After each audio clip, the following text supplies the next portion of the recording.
Just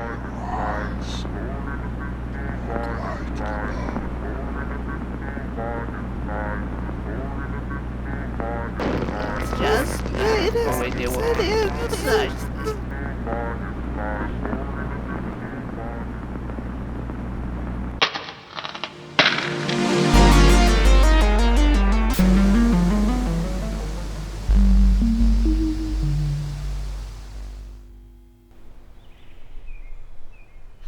You try really hard to have something that's your own.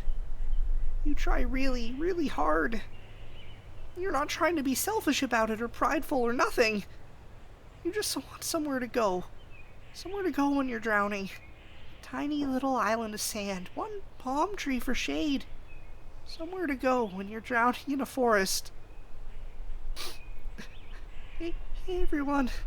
This is Carver Kenny, the boy up at the watchtower, and Things aren't going so good right now.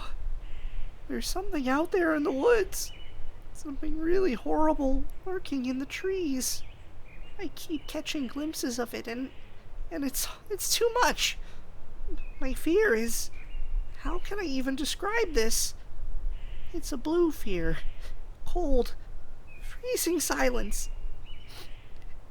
It's not a predator. It doesn't even know the word. It doesn't see you as prey.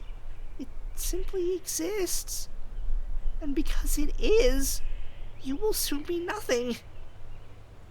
Perhaps you already were nothing. Teeth are so white. Eyes like a slow descent towards a dark planet. It's standing behind a tree. I'm holding my rifle and, oh gosh, I'm really shaking. I'm shaking.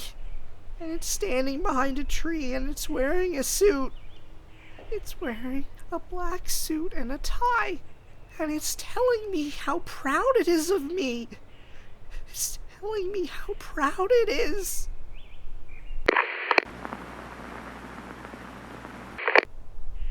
Hey everybody. I can't be too loud. I think it's still out there. That horrible, horrible monster. I know I said I'd stay in this watchtower until the day I die, protecting you, but there are some things out there that are far worse than death. There exists a complete annihilation of who you are, and it is right outside my watchtower. I'm going to try to make a run for it if I can. I'm going to try to run to...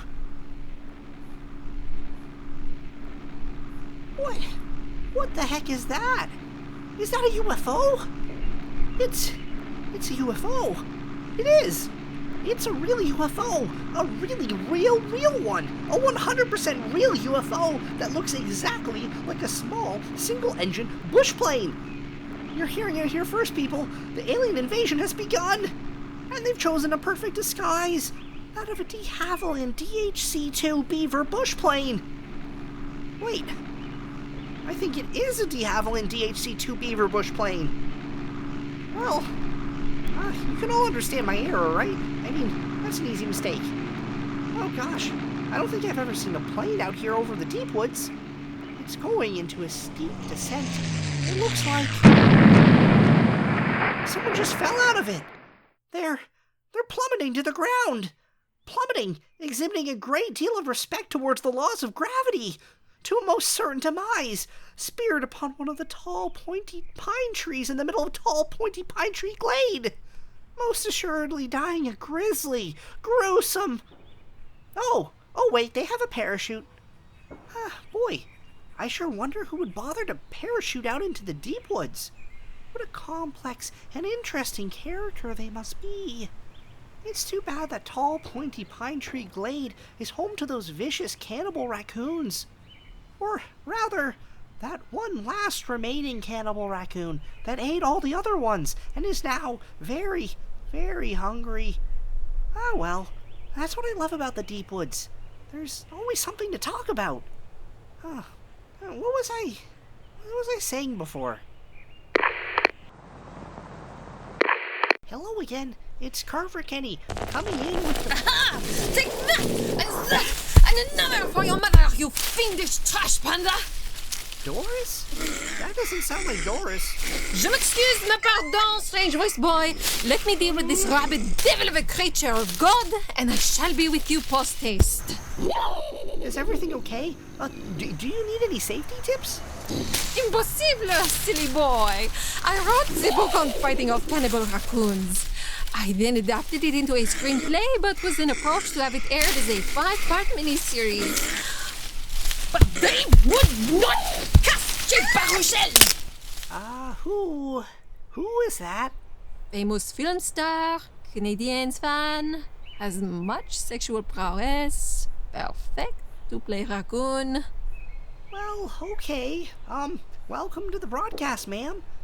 Well, were you, involved in the plummeting bush plane earlier? Plummeting? Bah! Plummeting is word to describe object unwillingly falling. It was an, intentional death spiral. It is the traditional way I enter rough terrain and unexplored wilds. For I am Finnegan Flechier, conqueror of the untamed lands. Now, who are you, strange, weebly-voiced boy? Oh, well, I'm Carver Kenny. I'm stationed in a watchtower out here, keeping people safe from extraterrestrials. Tell me, boy, are aliens allergic to your tears? As I prepared my bush plane for a perilous crash in the middle of these woods, I could not help but overhear you sniveling like the cockroach over your microphone and radio dials. I had a moment of weakness. Bah! Weakness? I spit upon the word. Listen, boy.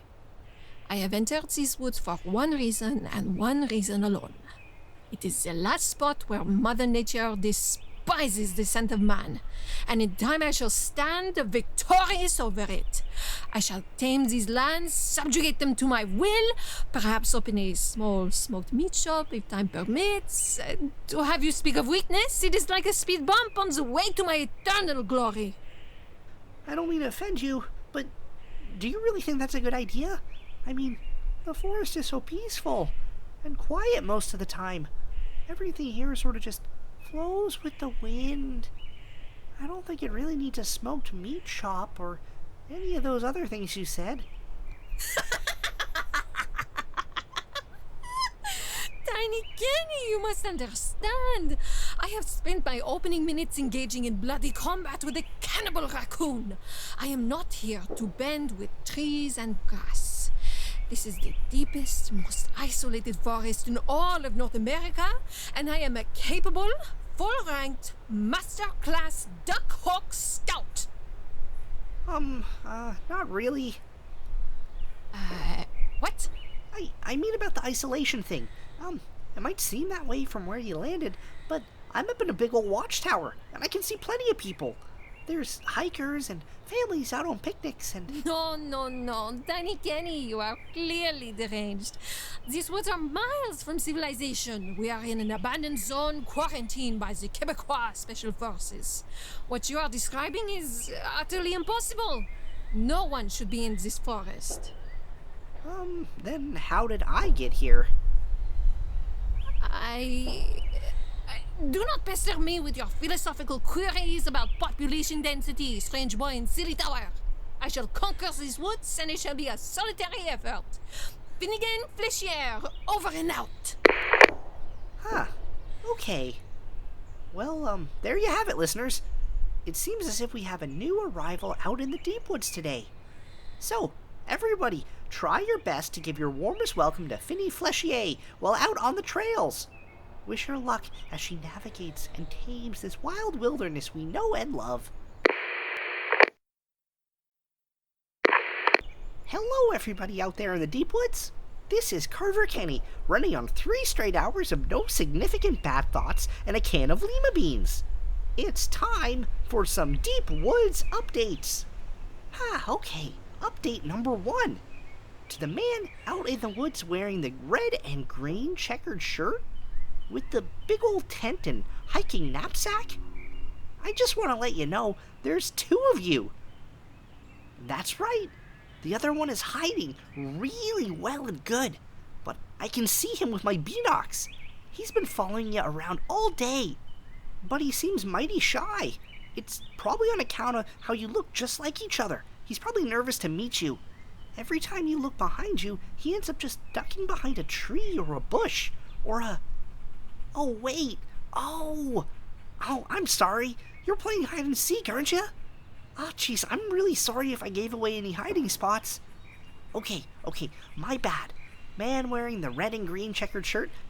No more hints for you, okay, buddy? Update number 2. This one goes out to the precocious young boys walking down the railway tracks. The same 2 boys previously seen crossing Lake Wanatuga. I just want to let you know that the railway tracks, they don't actually go anywhere. It's actually kind of funny, but from up here in my watchtower, I can see they actually just loop around in one big circle. So, if you're looking for the source of that strange chugging noise, like I think y'all are, well, whatever it is, it certainly isn't a train. Also, it's really heartwarming to see how you're both so keen on using the buddy system, walking real close together, silent, with an unspoken tension in the air. That tension you're feeling is safety. See, if an animal was to come out of the woods at you, brandishing a knife, you'd be able to both quickly react, on account of how you're walking really, really close together. That's awesome! Okay, update number 3. This one goes out to the girl with the short blonde hair and freckles, who's camping on the shore of Lake Wanatuga. I just really want you to know I'm really, really sorry. Sleeping by the water's edge can be really uncomfortable. At night, the temperature can dip very low. Plus, all those dogs showed up about an hour ago and drowned themselves right outside of where you pitched your tent. That's really uncomfortable, too. I just want you to know I'm really, really sorry you're upset. But if it makes you feel any better, the deep woods is full of packs of dogs. Seriously, whole packs of dogs of all breeds, all wearing dog collars and traveling together in vast herds of 40 or more. It's kind of like a traveling dog circus, except they appear to not be a circus, but domesticated dogs who've run away from suburban homes from all across North America. And they very rarely drown themselves in that weird, ritualistic way, one at a time entering the water, submerging their heads, and willingly going to their death. Seriously, that's probably the only time you're gonna have to witness that. Update number 4. To the man who may or may not be Elvis, but is probably Elvis, please refrain from littering in the woods. Okay, the banana peels, they're biodegradable, so that's okay. But those bread bags you keep chucking in the bushes behind your camper trailer? Not cool, Elvis.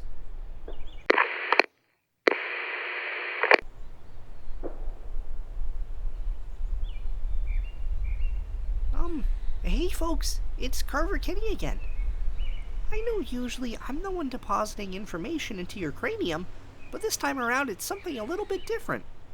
You see, I've got myself a little pickle of a problem, so to speak, a little cabbage of a query, a carrot of an enigma. And I was wondering if any of you would be able to help me out? Okay, so, you're all well aware how I live up on the top of a 60-foot-tall watchtower in the middle of the woods, right? I mean, that's an established fact at this point.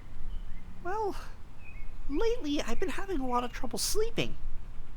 I keep getting this feeling that, well, I keep thinking there's another sleeping bag next to me, which is pretty ridiculous. I mean, my watchtower is pretty cramped. I've got my food supplies in one corner, my radio in another, and there isn't really room for another sleeping bag. And yet I keep getting this funny feeling, this reoccurring dream where I wake up and I can see a sleeping bag on the floor across from me. Well, today I woke up and I realized I was missing a can of lima beans.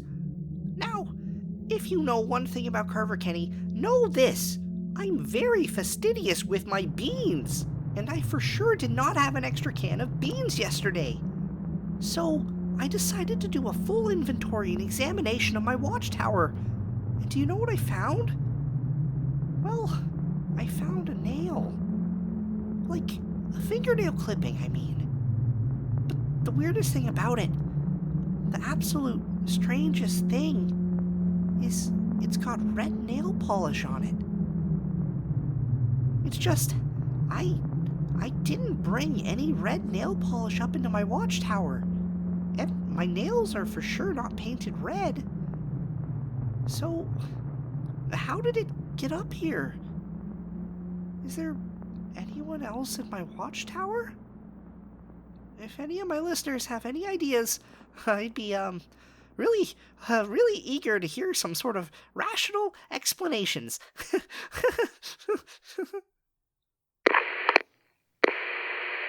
Hello, my Deep Woods friends and family. It's me, Carver Kenny.